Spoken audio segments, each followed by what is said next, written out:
Welcome to Straight Talk for Real Life, produced by Hewlett-Packard Enterprise. What does it take to live the happiest, fullest life possible? After all, isn't that something we all want? Today, we'll try to answer that question. We all have our list of if-onlys, those things that if we had them, our life would surely be happier and fuller. If only I had more money so I could buy the things I want. If only I had closer friends or a closer family. Or if only I could find the love of my life. You get the idea.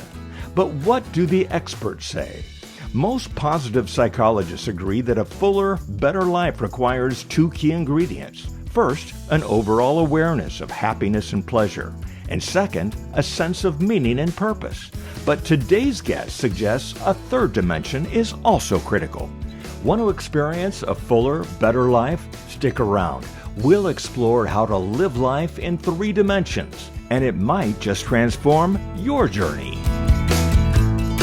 The purpose of this podcast is to foster discussion, not to provide advice.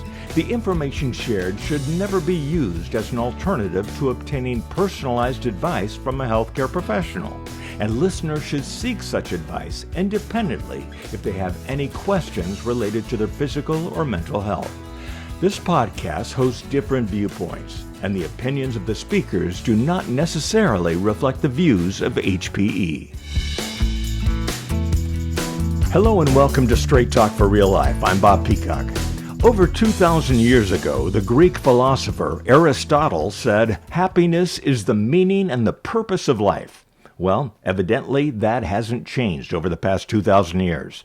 A massive international study led by Ed Diener, one of the pioneers of positive psychology, revealed that 69% of the respondents ranked happiness as the most important thing in life, even above money, love, and health.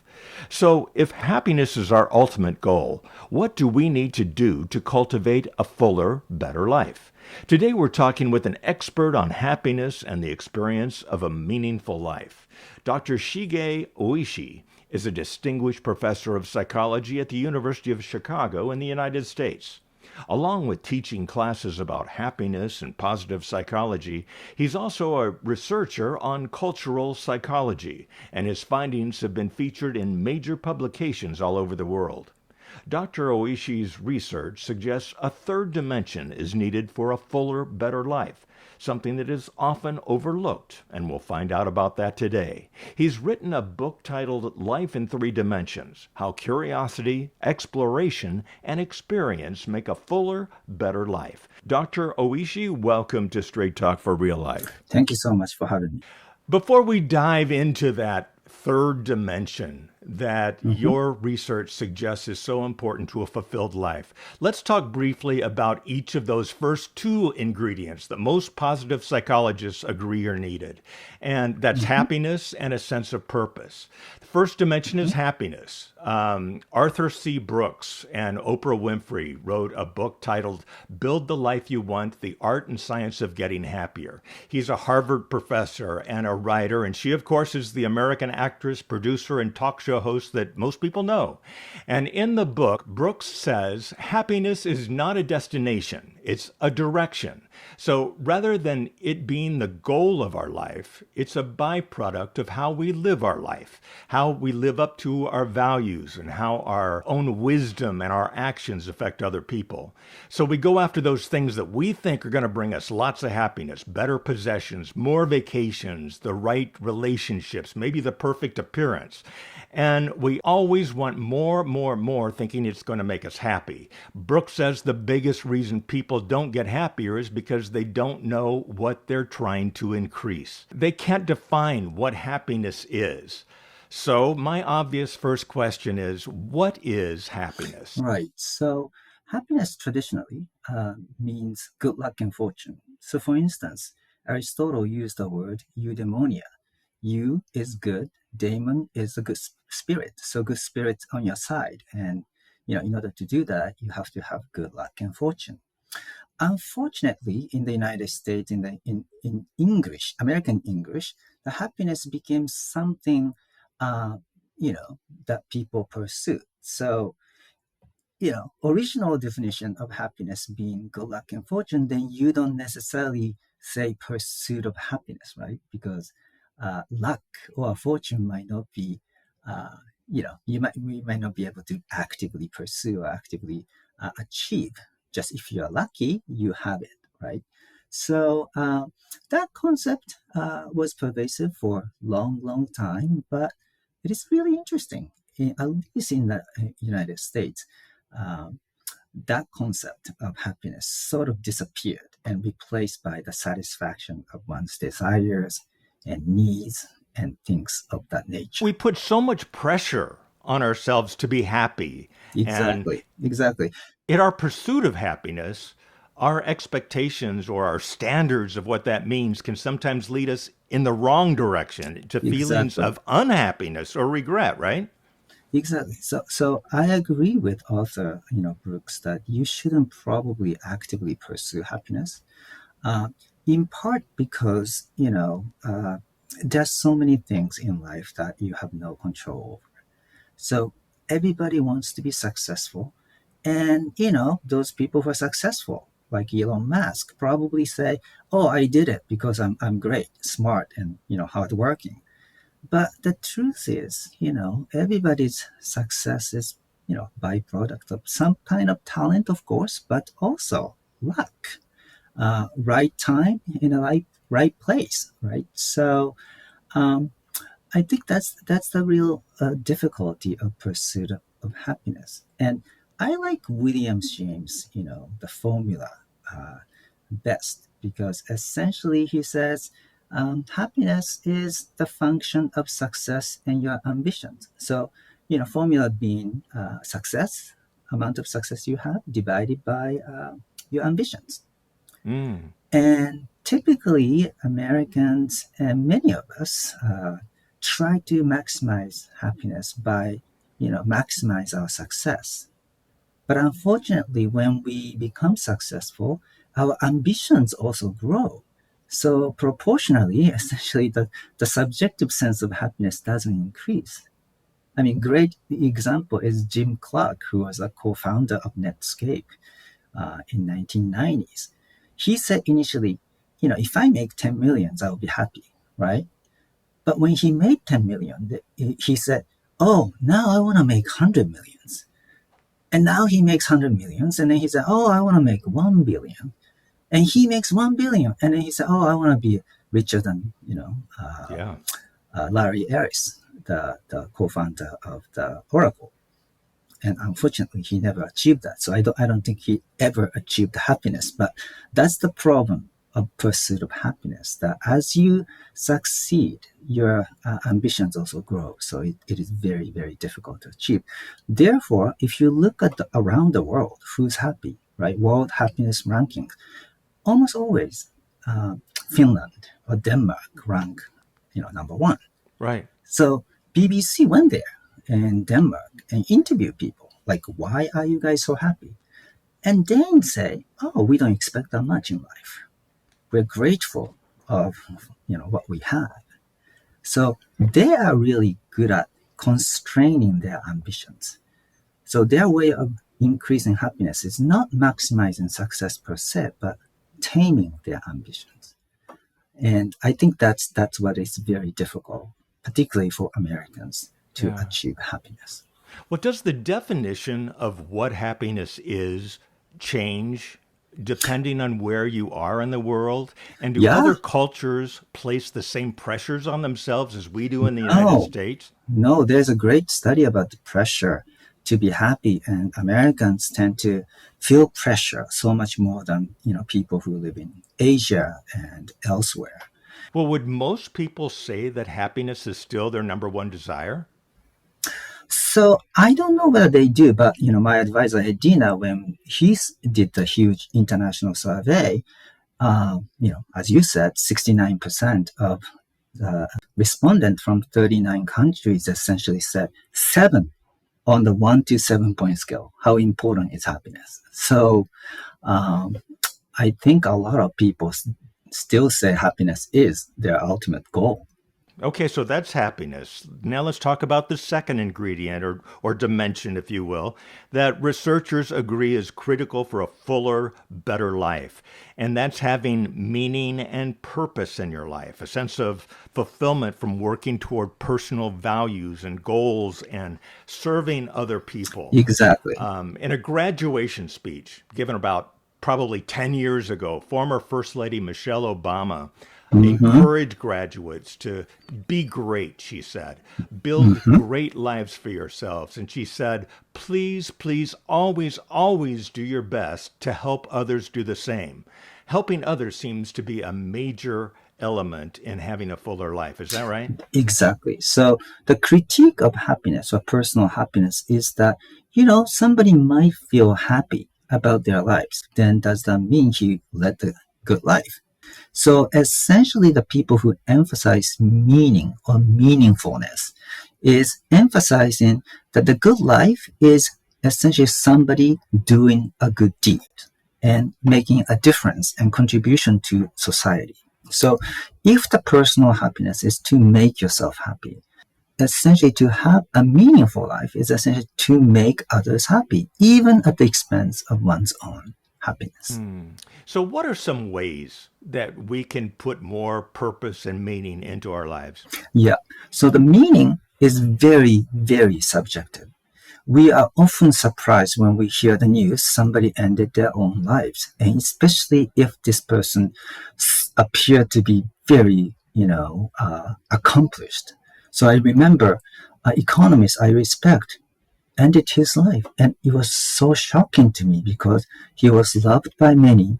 He made a substantial contribution to the economics, and actually he worked in the government as well. So I thought the contribution is so clear, but sometimes the person who lives that life doesn't necessarily see that. So the important component of the meaningful life is the significance, whether you feel like your life has some kind of significance to the world. The second part is the sense of directions and sense of purpose. Is your life driven by a larger purpose? The number three is that, like in the modern world, we have so many different roles in the family, roles in the organizations, roles in the communities, and so forth. And sometimes we feel torn apart, feel fragmented. But the person who feel their life is meaningful tend to feel a sense of coherence.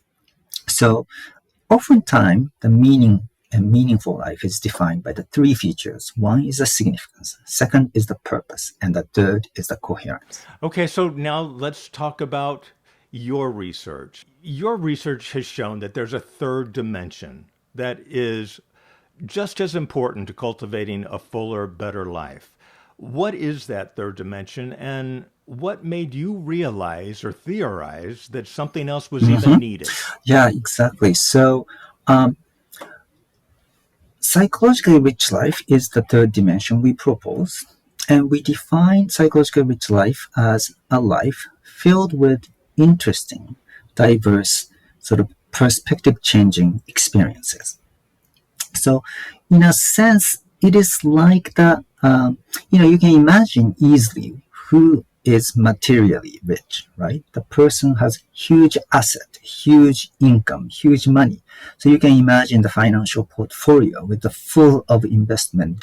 You can now imagine psychological richness, which essentially instead of money, we use the currency of stories and life experiences. So somebody who is psychologically rich have a lot of interesting stories to tell, interesting, unique experiences, and their psychological portfolio is full of unique, rich stories. So that's how I Yeah. describe psychology. And the reason why I thought about 10 years ago that maybe we need the third dimension is that when we look at the empirical literature on the happiness and the meaning, namely who is happy and who find their life to be meaningful, a lot of predictors are very much stable factors, stable social relationship, stable romantic relationship, stable job, and living in a stable neighborhood, stable country, etc., etc. Okay? So, which is fine, right? I think the happiness and meaning are clearly important for many of us. But at the same time, when you look at the correlates and predictors, it made us, my graduate students and us, feel like, boy, that's kind of boring, right? These are the people who lead very structured life, very routinized life, because they want to structure. Of course, if you want to make a difference in the world, you have to repeat the same thing, right? You have to volunteer in the same church repeatedly, for instance. So it's a life of dedication, and you have to focus on one or two causes you really care. On the other hand, when you look around, you read a lot of literature, you hear about people, then there are type of people who do not necessarily follow the prototype of happy life or meaningful life. We can think about, I don't know, Anthony Bourdain, who was, hosting the CNN travel cook show, who went all around the world and essentially introduced street food from, for instance, Southeast Asia, and bring that kind of culture to the mainstream, which is often very Western-centric, culinary world. So his life is full of adventure, full of unpredictabilities and so forth. And many of us think that is a good life. Right? And so in general, we thought that we need a new dimension of good life, which focus on adventure, exploration, and the curiosity. So psychologically rich life. You wrote in your book, to foster a psychological richness, we have to be willing to lean into the unfamiliar, the risky or the challenging. How important is having a psychologically rich life to living a fuller, better life? Yeah, so I think that the benefit of having this psychological richness is that you're putting yourself, beyond the comfort zone. So if you're only trying to maximize happiness, for instance, then essentially you can be happy with just hanging out with your best friends and the family members you like. Having the dinner often, cup of coffee, taking a walk. So at the end of your life, however, if you did that for, I don't know, 75, 80 years of your life, your life is very, very small and contained, which might be the type of life you want. But at the same time, you haven't challenged yourself. You might not have discovered some new talent you might have had. You might regret in the long run that you didn't do certain things. So essentially the benefit of leading psychologically rich life is that probably you have fewer regrets at the end of the day, and you probably have fulfilled your potentials more likely than if you just try to maximize happiness and live close to your comfort zone for the most of your life. Very interesting. You also described in your book about the power of exposure and familiarity. And as a young man, you described that when you were 18 years old, you traveled from Japan to the United States because you wanted to learn about and experience a different culture. But when you got here, and we've all seen and we've done this before, you mostly hung around two or three other Japanese people Right, who that's are right. more like you. Right. We all like that idea of variety. Right. So we try different restaurants, but then at the end of the day, we settle for those familiar restaurants and foods, right? Yeah, exactly. So unfortunately, we tend to have this aversion for loss or negativity. So, there's a famous study by Daniel Kahneman and Amos Tversky's that, if you give two choices, okay, do you want to get 100% certain 450 pound versus, 50% chance of getting 1,000, right? Which one would you choose? Everybody choose sure 450 pounds, right? But if you're economist, of course, you calculate the expected value, then actually you're supposed to If you are purely rational, then you're supposed to pick 50% chance of winning £100 Right. because the expected value is 500 as opposed to 450 in the first case. But we do because 50-50, wow, 50% Yeah. chance of losing being zero. It's so powerful that we will essentially take the smaller gain, okay, for sure gain. And if you do live like that entire your life, then obviously you never experience something unexpected, and it's not going to be interesting life essentially. Another example in your book, you talk about that we underestimate how enjoyable it can be to do something unfamiliar, like talking to a stranger. Exactly. This is a great research by Nick Epley at University of Chicago Booth that essentially, if you just make people talk to a stranger, they actually enjoy. But if you ask, what do you think? Would you enjoy talking to a stranger on the commuter train? Everybody say, no way. I rather want to just sit still, do nothing. you know. So we are really mistaken Yeah. about these social interactions, that actually doing something new is surprisingly enjoyable. And, we learned something new, and, we did the daily diary studies, 14 days. And, we asked, did you meet anyone new today? Did you do anything new today? And on the day they did something new or met someone new, everybody felt happier, found their day to be more meaningful, and psychologically richer than the day when they didn't meet anyone new or didn't do anything new. So, yeah, we should all do something new or, try to meet someone I also love the story in your book where you were talking about the differences in new. Mm-hmm. cultures. And you experienced that when you walked into an elevator in Japan after being in the United Right, States. And right, you yeah, smiled at right, people, and right. what happened? They freaked out. They freaked out. So I often go back to Japan, and I like to go to a department store in Japan. So I just went into the elevator. And as soon as I enter, I realized the people who are the Japanese people inside the elevator just froze. So I was like, whoa, whoa, whoa, what did I do? What happened? And I just realized that I was smiling as I entered into the elevator because I lived in the US for a long time, right? And that's what you're supposed to do in the United States. In Japan, of course, if strangers smile at you, there is something wrong, right? I mean, you're not supposed to look at their eyes, and so it's threatening. Very interesting. Yeah. And then in Japan, it's completely opposite, right? If you smile, like it's not polite to others. Like don't smile at others. I love that.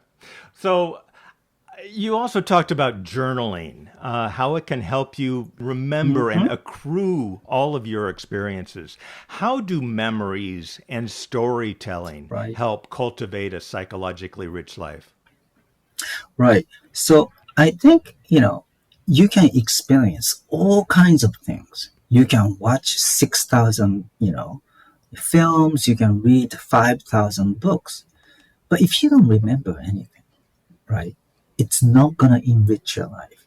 So ultimately, in order for experience to make your life richer, then you have to remember that, what you did and what was interesting. So we all know somebody who is extremely sensation seeking, right? Going every weekend doing something different. But sometimes those people do not necessarily feel like they're leading a psychologically rich life because they are just going for the thrill. And once the thrill is over, they need another set of thrill. Mm. In other words, each of these kinds of experiences is not adding up. On the other hand, other people who do not do new things that often, but whenever they do, they reflect upon, talk about the experience, and think about the experience, then each of these experiences is really adding up. So adding new experience into your psychological portfolio.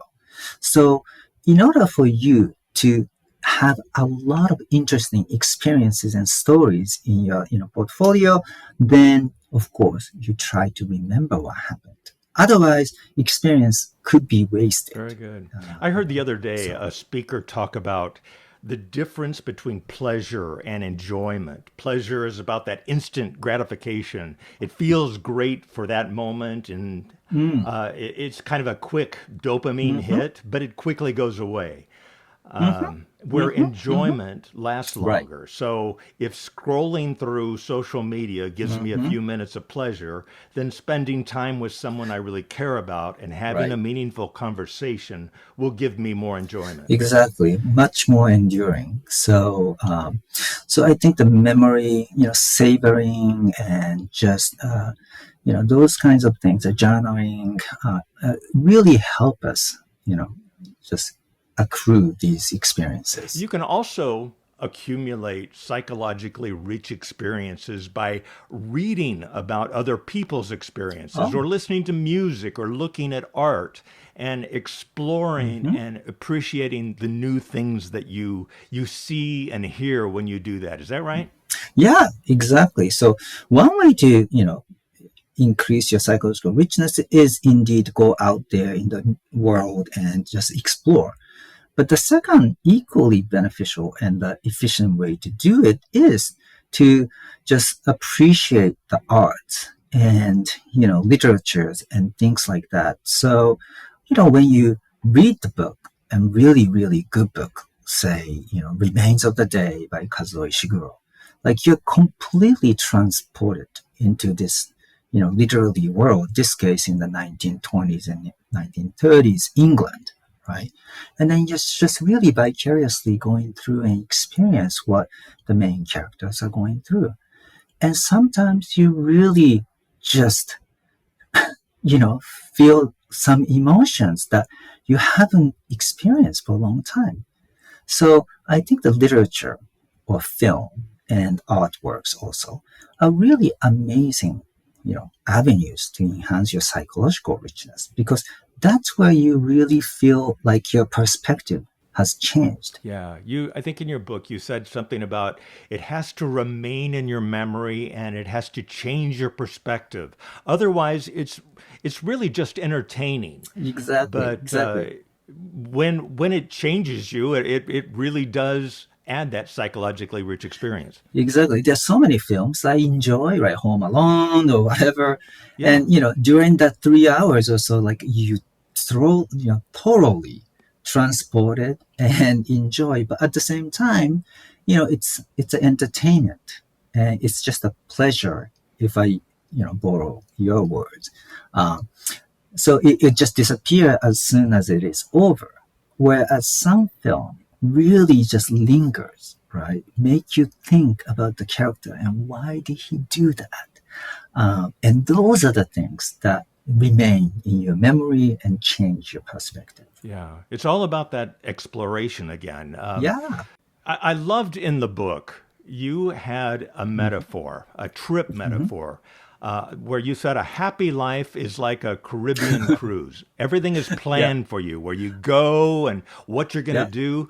Everything is taken Right. care of. But a psychologically rich life is more like a backpack Exactly. trip. You have to do the planning for it, and you really never know what to Yeah. expect. It could go really bad. Yeah, which still could lead to that psychologically rich experience, Exactly. correct? Exactly. When you're pursuing happiness, right, the negative experiences should be avoided. So we try to be safe. On the other hand, if you're trying to maximize psychological richness, then you're not afraid of encountering potentially dangerous or negative situations. So even if you do encounter these negative situations, in the end, you can say, oh, this is not the end of the world. And if I survive, then it's going to be an interesting stories. At the end of your book, you summarize the things that we can do to Mm-hmm. cultivate a psychologically rich life. And you did it in the style of a David Letterman top 10 list, which I loved. Yeah. And for those who don't know, David Letterman is a comedian and talk show host who had a popular late night TV talk show here in the US for years. And Right. in each show, he would feature a top 10 list about various things, and it would end with a big closer. And you created this top 10 list for Yeah. cultivating a psychologically rich life. All right, so starting with number 10, life Yeah. without regrets. Too Yeah. often we regret the things that we should have or we could have done. What is your advice for living a life without regrets? So I think that this is really important to remember. In the short run, we remember essentially regret things we did. We said stupid things, we did stupid, said something stupid or did something stupid. But in the long run, lifetime regret is oftentimes the things you did not do. So when you are faced with the question, should I go? Should I stay? Then I would suggest just say go, because in the long run, you might regret if you didn't do it now. Very good. Okay, number 9, freedom over security. Many choices in life come down to choosing security or freedom. What's the better choice? So I draw on the poet Ada, Kaufman. Her parents always said, important life decision boils down to this: which one is more important, freedom or security? And they said you should always choose freedom over security, which is very difficult, right? When we have job offer, one guarantee long-term employment and benefits, and the other one sounds exciting but no guarantee. Which one would you choose? Of course, majority of us would just choose security, secure job. But at the same time, at the end of your life, perhaps you'll regret if you didn't try freedom. And sometimes choosing freedom in the long run will give you a greater That's satisfaction. great. Okay, number 8, don't be a specialist, be a generalist. Too much specialization or focusing on the tree can lead us to miss the beauty of the forest. So, your Yeah, recommendation is to stay curious, right? exactly. So this is one of my favorite experiments we did. When we make participants specialists, they become so uninterested in many other things. So their curiosity is substantially reduced. When we ask participants to be a generalist, then all of a sudden, tangential stuff could look very interesting and they become more curious. So if you want to live a curious life, then try not to be specialist. This is my thing, that's not my thing. That's not a good, way of thinking about life. So for life, we should be a generalist. Very good. Okay, number 7, take a dozen.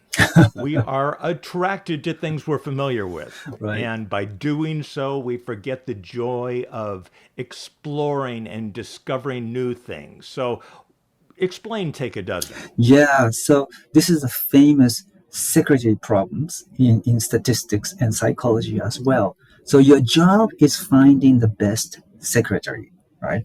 But you're interviewing, say, 100 people because there are 100, applicants. How many people you actually interview, carefully? Most of us just look at the first 10 or so and then decide the best person. Don't explore enough.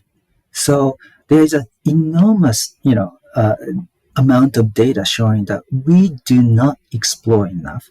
So at least when you are looking for a new apartment, for instance, take a dozen heuristic, meaning at least consider 12 apartments. When you are looking for your potential mate, try to date at least 12 people, which is kind of hard, but that's the basic idea. By exploring, pushing more toward the exploration, you will find a better choice. Very good. Number 6, find richness in familiar.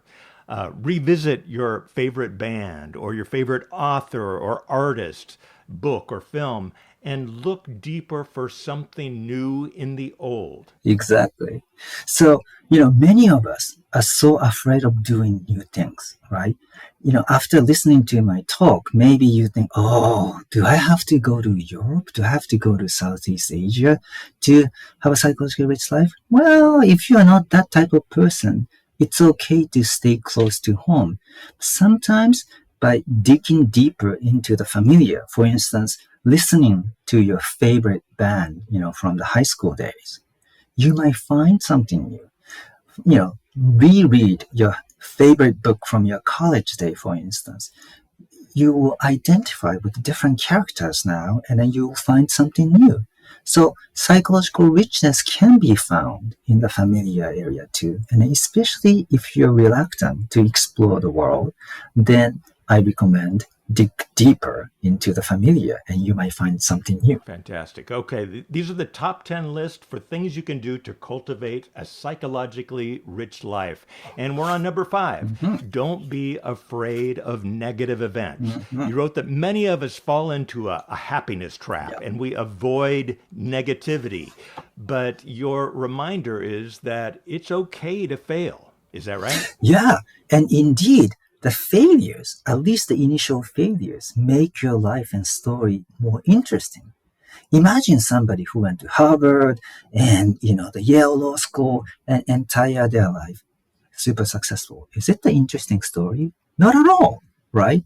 The interesting story is somebody who struggled early on and or fell out of the favors and just come back or something like that. So whenever you feel like you're in a deep hole, I think you should think, okay, it's okay, we can use this experience as a springboard, and then just I will grow, I will learn something new, and just this will make my life more interesting and psychologically richer. So when you're trying to maximize happiness, the happiness trap is that you're trying to avoid all the negative stuff. But actually, the negative stuff is the most important ingredients for a psychologically rich life. So use it. And that which does not kill us makes us stronger, right? Exactly. Okay, we are at number 4, write and tell. And this is about like journaling, telling your story. It's a great way to remember experiences. Exactly. So if you want to remember your experiences, write and tell somebody is the best way to keep in your brain and in your memory.